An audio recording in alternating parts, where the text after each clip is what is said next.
eu venho falar o que vocês já ouviram bastante, porque eu também faço parte da escala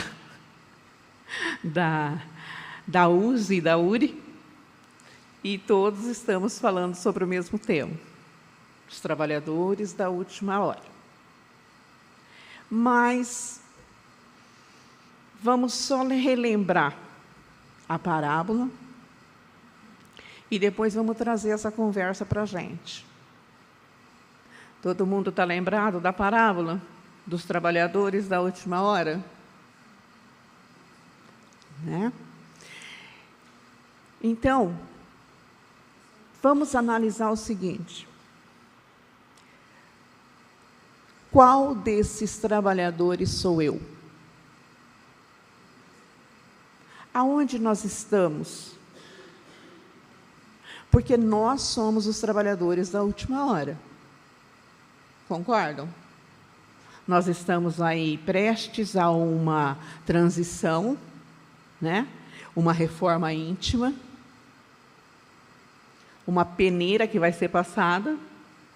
Então, nós, com certeza, somos os trabalhadores da última hora. Mas como estamos agindo? Estamos realmente agindo como agiu os trabalhadores da última hora, que simplesmente foi para a vinha, trabalhou, não questionou, não perguntou, não fez negociação sobre valores, nada disso. Ou nós somos os trabalhadores da primeira hora, que, quando ao término do serviço, não se satisfez, não pelo que ele ganhou, mas porque o outro que trabalhou só uma hora iria ganhar como ele. E aí ele se ressentiu. Só que com ele, o dono da vinha tinha combinado, não é isso? Justamente com ele, com o trabalhador da primeira hora, foi combinado que ele iria trabalhar e que ele ganharia uma moeda. Com os outros não foi combinado nada. E aí o dono da vinha responde o que para ele? Por que está me criticando? É como se dissesse o seguinte: eu sou o patrão e eu estou pagando. Eu pago o que eu quero, o que eu acho que merece. E lembrando dessa parábola, eu não sei se vocês conhecem a história do Juca e do Jonas, dois trabalhadores? Bom, a história é mais ou menos o seguinte, dá licença, gente. O Juca trabalhava numa empresa, já fazia ali uns 20 anos. Sempre naquele trabalho, sempre levando, sempre fazendo tudo o que lhe era pedido, né? Mas sabe aquele trabalhador que vai lá, faz o que pede e pronto. Mas um ótimo trabalhador, tanto que já estava ali na empresa há 20 anos. E aí entrou o Jonas, um rapaz bem mais novo. E aí o Juca ficou sabendo, depois de um ano e pouco que o Jonas estava também trabalhando, que o Jonas estava ganhando mais do que ele. E ele se indignou. E foi até o patrão questioná-lo. E chegou no patrão e falou: patrão, eu estou aqui há 20 anos. Como pode o Jonas, que está trabalhando aqui há 1 ano e meio, e está ganhando mais do que eu?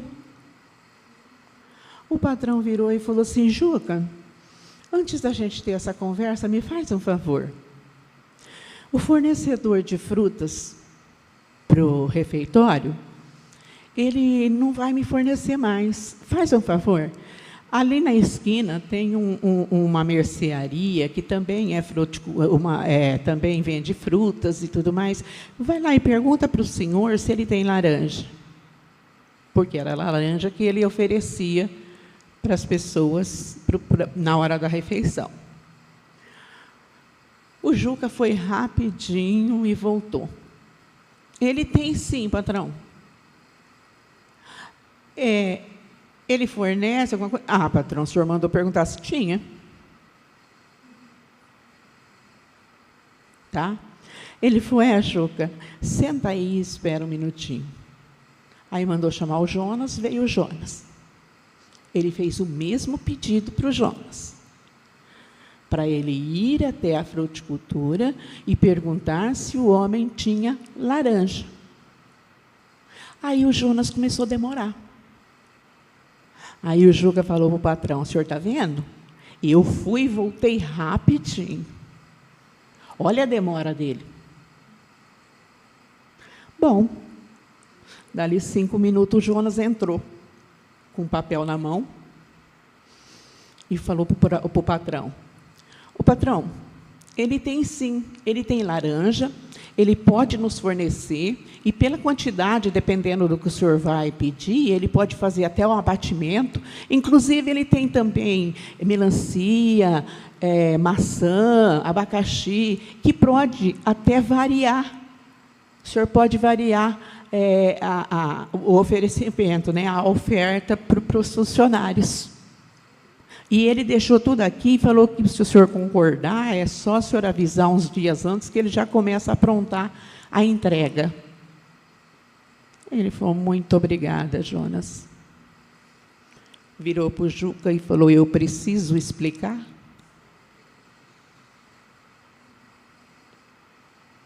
Entenderam? Então, não é trabalhar. Não é o quanto você trabalha. É como você faz. Qual a sua dedicação nesse trabalho? Eu estou indo trabalhar, eu estou indo só porque é isso que esperam?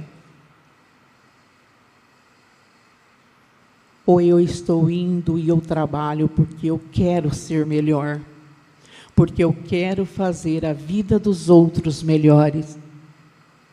Porque, gente, nós viemos aqui para uma única coisa: servir. É só servindo o próximo que nós poderemos começar a trabalhar todas as outras virtudes. Porque se você trabalhar bondade, caridade, benevolência, tudo isso, e não servir, e não colocar em prática, você é um vaso vazio. Você pode ser um PhD na doutrina, mas se você não colocar ela em prática, se você não servir, você é um vaso vazio. Infelizmente. Aí nós vamos entrar também no mandamento que Jesus nos deixou, né? Ele só deixou 2. Amar a Deus sobre todas as coisas e ao próximo como a si mesmo. Certo? Beleza. Posso fazer uma brincadeira com vocês? Ótimo. Fechem os olhos por um instante, por favor. Agora, vocês pensem nas pessoas mais importantes da vida de vocês. Pode ser 2, 3, 4, as que forem as mais importantes. Conforme vocês forem pensando, vão abrindo os olhos.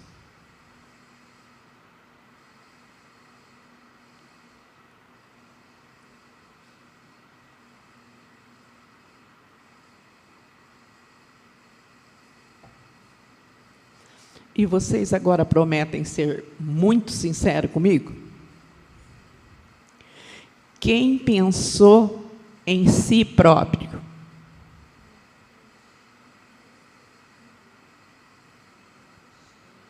Mais alguém?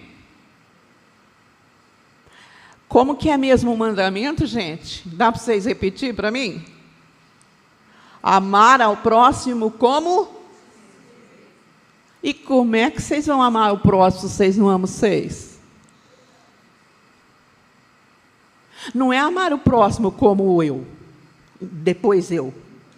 É amar ao próximo como eu me amo.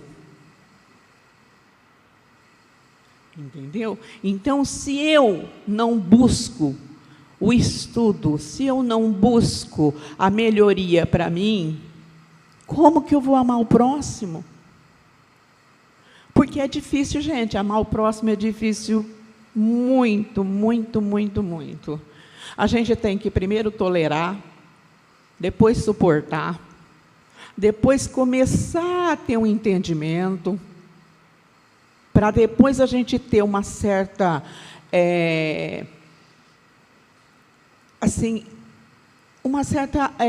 esclarecimento, acreditar no que a pessoa diz, para você começar a gostar.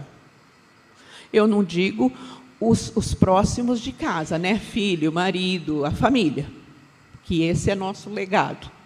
Mas para você amar o próximo, que é você não maltratar o próximo na rua, que é você não maltratar a pessoa do mercado, que não tem absolutamente nada com isso, que a fila está imensa, que vai demorar para você sair dali, né? Quando você vai ao médico, você ter a paciência da espera, você entender que o teu próximo, ele merece tanto quanto respeito você mereça. Porque nós temos um grande defeito. Nós temos um grupo de amigos que conversam iguais, não é isso? Eu sou amiga de fulana porque a fulana gosta das mesmas coisas que eu. Eu gosto de artesanato, ela também gosta. Eu gosto de cozinhar, ela também gosta. Beleza, é assim os nossos grupos, não é? Porque enquanto está todo mundo se conversando, vai de boa. Quando alguém for diferente de nossa opinião, aí eu já começo a pensar. Aí eu já começo a enxergar nele defeitos que antes eu não via. Porque eu descobri que ele não pensa igualzinho a mim. Porque eu descobri que eu gosto de macarronada e ele não gosta. E eu, passando receita de macarronada para ela faz tempo. Nós não somos assim, gente. Enquanto os amigos estão do nosso lado, dividindo e cooperando com as mesmas opiniões, são nossos amigos. A partir do momento que começam a ter um pensamento diferente, aí a gente já começa a analisar direitinho se a amizade vale a pena, já começa meio que cortar para algumas reuniões, entendeu? E nós somos assim. Porque nós temos uma coisa que chama orgulho. A gente não quer ter. A gente teima que não tem. Mas todos nós temos. Infelizmente, ainda temos e muito. Todos nós somos orgulhosos, todos nós somos egoístas. Né? A gente não é até que não pise no nosso calo. A partir daí, a conversa já começa a mudar.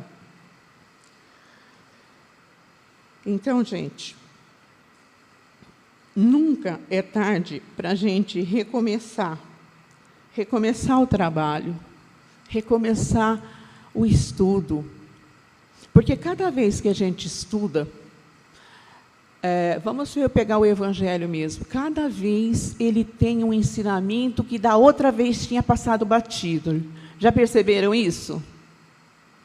Não é que tinha passado, é que nós crescemos e evoluímos, e o nosso olhar para aquela lição, para aquele Evangelho está diferente. Hoje eu já recebo mais o Evangelho, então o meu olhar é diferente para o mesmo Evangelho que eu li há 15, 20 anos atrás, 10 anos atrás. Porque a nossa maturidade espiritual, ela vai crescendo com os aprendizados. E se eu vou crescendo, então o meu olhar para o mesmo texto vai ficando diferente. E aí eu falo, nossa, como eu não tinha percebido isso? Estava tão assim na cara e eu não tinha percebido. Né? Então nós temos que sempre estar buscando o melhor. E não nos preocupar, nós somos muito críticos, gente, conosco mesmo. Nós cobramos muito de nós. Todos nós temos um passado. E muitas vezes um passado bem triste. De muitas coisas erradas. Quem de nós não fez coisa errada, gente? O que vai adiantar eu ficar pensando no passado, na tristeza, na ofensa que eu fiz, nos erros que eu cometi? Vai adiantar? Não. Entendeu? Então, eu tenho que, a partir de hoje, que eu tenho essa consciência, que eu fiz essa autoanálise e eu entendi os meus erros, eu tenho que procurar melhorar.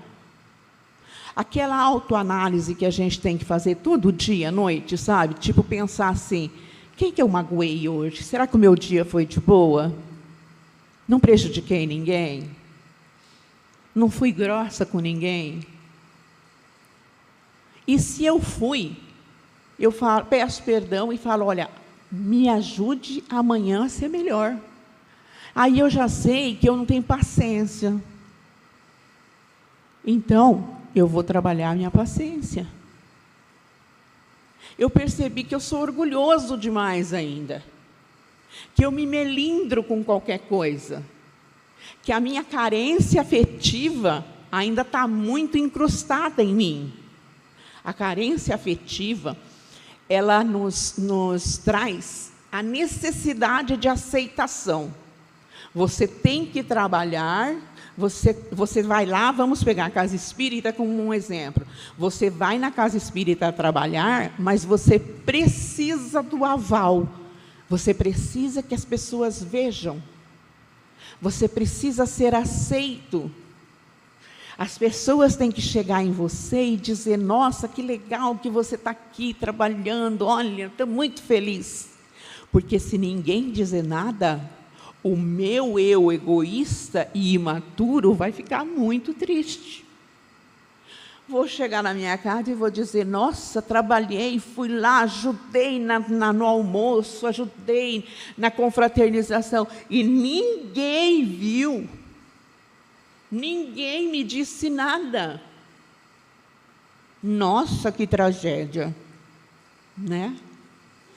Então, gente, todos nós estamos em constante desenvolvimento. Foi um senhor da palestra, lá em Três Lagoas, e ele fez uma pergunta. Quem está pronto para desencarnar? Falei, eu estou. Ele, nossa, mas já? Falei, pera, vamos prestar atenção na pergunta. Você disse, a sua pergunta foi, quem está pronto? Você não perguntou quem quer. Eu não quero. E quando vir, eu vou dar umas par de corrida para lá e para cá. Mas eu estou pronta, por quê?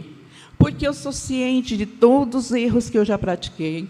Não me perturbo mais com eles. E consegui chegar num estágio de entender que o que eu tenho que fazer agora é fazer muito bem para tentar melhorar a minha carga de conhecimento perispiritual para voltar na outra um pouco melhor.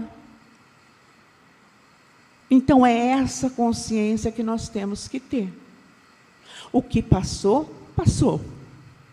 Vamos trabalhar para melhorar o que podemos, ajudando no máximo que pudermos, com o entendimento de que o conhecimento, ele não é perdido.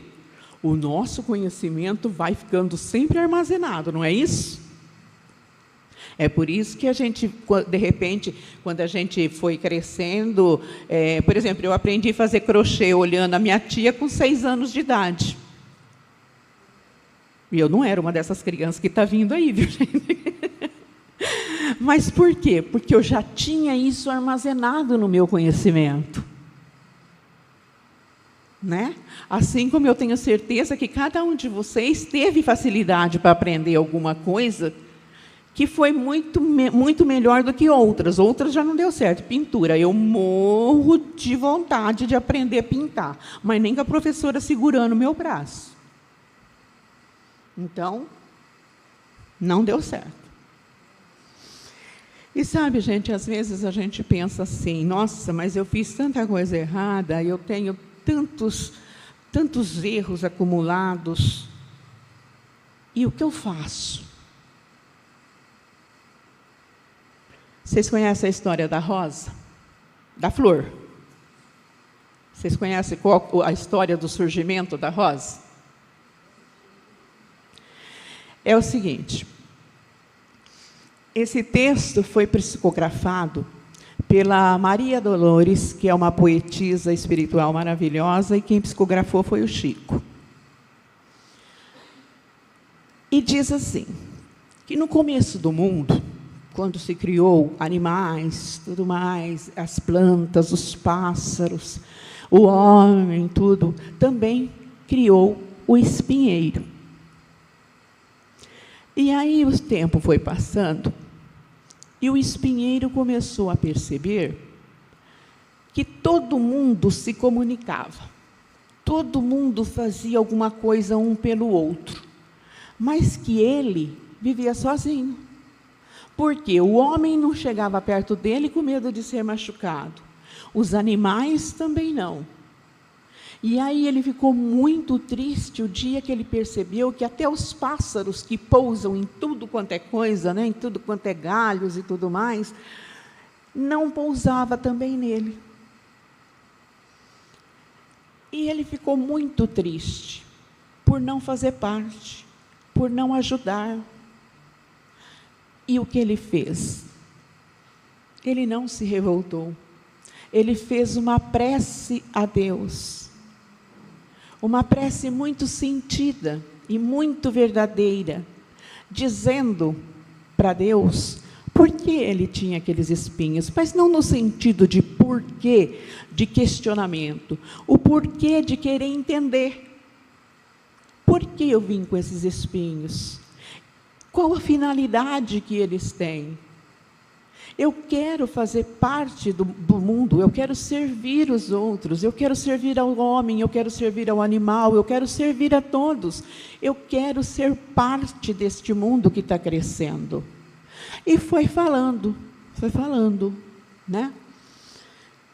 E aí Deus sentiu mais do que as palavras, o coração dele, que era genuíno o que ele estava dizendo, que realmente ele queria, era uma vontade de servir. Aí Deus chama o orvalho, à noite, e ordena para que o orvalho deposite uma rosa no espinheiro. Então, a sua oração, de coração, de peito aberto, sincera, ele ganhou o maior símbolo de amor que existe na nossa terra, não é isso? Quando você vê uma rosa, quando você entrega uma rosa, você está querendo dizer o quê? Que você ama, que você gosta, que você tem carinho, não é? Todos os grandes momentos, a rosa está presente. E ele acordou e quando viu, ficou maravilhado. E mais maravilhado quando dali a alguns minutos, um homem passando, sentiu o cheiro. E foi procurar de onde vinha aquele cheiro. E encontrou a rosa. E aproximou-se do espinheiro com todo cuidado para cheirar a rosa. Então ele começou a se sentir fazer parte. E aí ele percebeu que ele tinha uma utilidade, que era trazer aquela rosa ao mundo.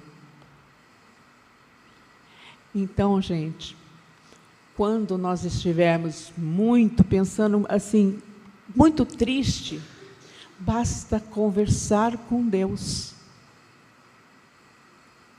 Conversar com Deus é a coisa mais fácil mais difícil que a gente pode fazer. Porque ela tem que vir do coração. Porque Deus não aceita palavras. Deus aceita sentimentos e Ele conhece os nossos. Nós não precisamos fazer uma oração decorada, fazer um terço, não precisa. Basta apenas dizer com muita fé, com muita vontade mesmo de mudar. Pai, me ajuda a mudar. Eu preciso e quero melhorar. Quando ele perceber que a sua vontade realmente é essa, você vai ver melhorar. Mas nós somos muito sábios, né? A gente sabe de tudo, a gente nem precisa de ajuda.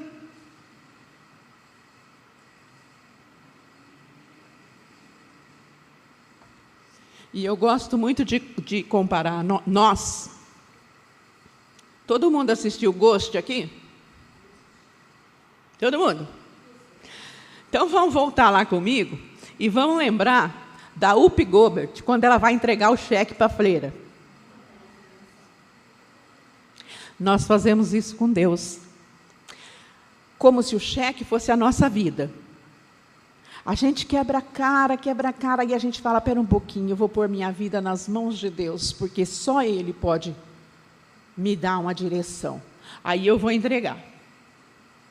Quando eu estou para entregar, eu pego de volta, falo, não, vou tentar mais um pouquinho. E o que Deus faz? Vai, meu filho. Continua. Vai para o aprendizado. O que acontece? A gente quebra mais um pouquinho, né? Aí a gente volta com o cheque. Ela faz umas 3 vezes, né? Eu acho que a gente faz bem mais, mas vamos lá. Aí, quando você realmente conscientiza-se e entrega para Deus, gente, eu posso garantir a vocês que não tem coisa melhor no mundo do que fé. Do que você ter fé que tem um Deus que cuida da gente, que tem um Deus que sabe o que a gente precisa. Só que nós precisamos pedir, gente, porque isso está no Evangelho, né? Ajuda-te e eu te ajudarei, não é isso? Então, Deus sabe o que nós precisamos.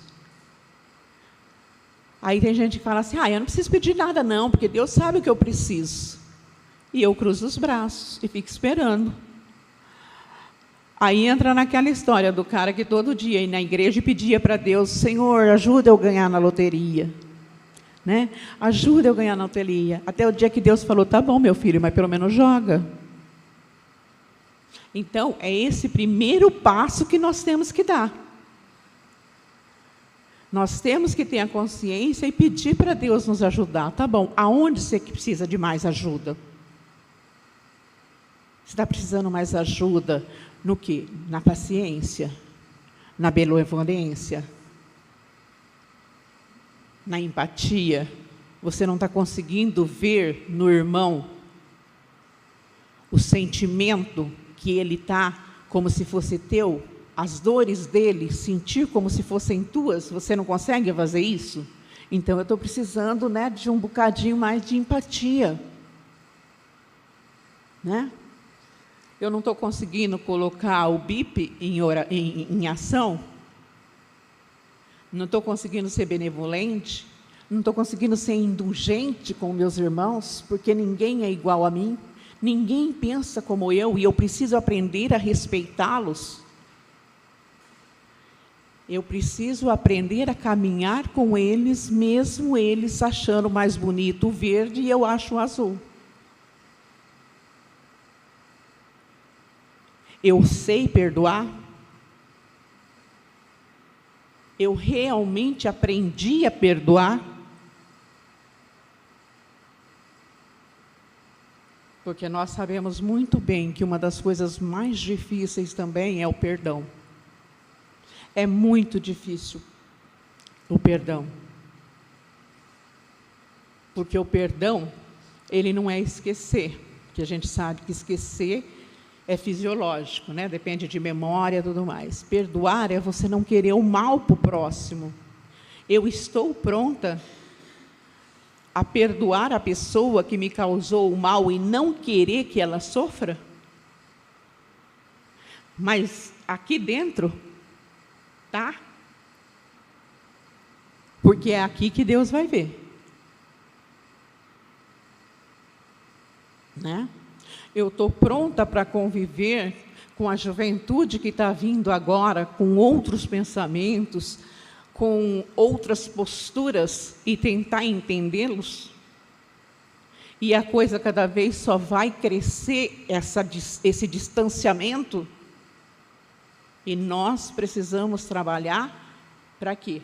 Para somatizar e não para dividir. Né? Não adianta nós dizermos, nós que já temos uma certa idade, não adianta a gente dizer, mas o meu tempo era diferente. O meu tempo era diferente, o tempo da minha mãe era diferente, da minha avó era diferente, e o de hoje é diferente. E nós temos que aprender a conviver com o diferente. E conviver bem. E não é aos gritos. Nós temos muito trabalho, nós temos uma vida muito corrida, temos. Só que nós temos que aprender outra coisa importante, aprender a separar. A hora que eu vou para o trabalho, eu vou para o trabalho. Quando eu venho para a minha casa, eu estou com a minha família. Eu era investigadora de polícia aqui, por muitos anos.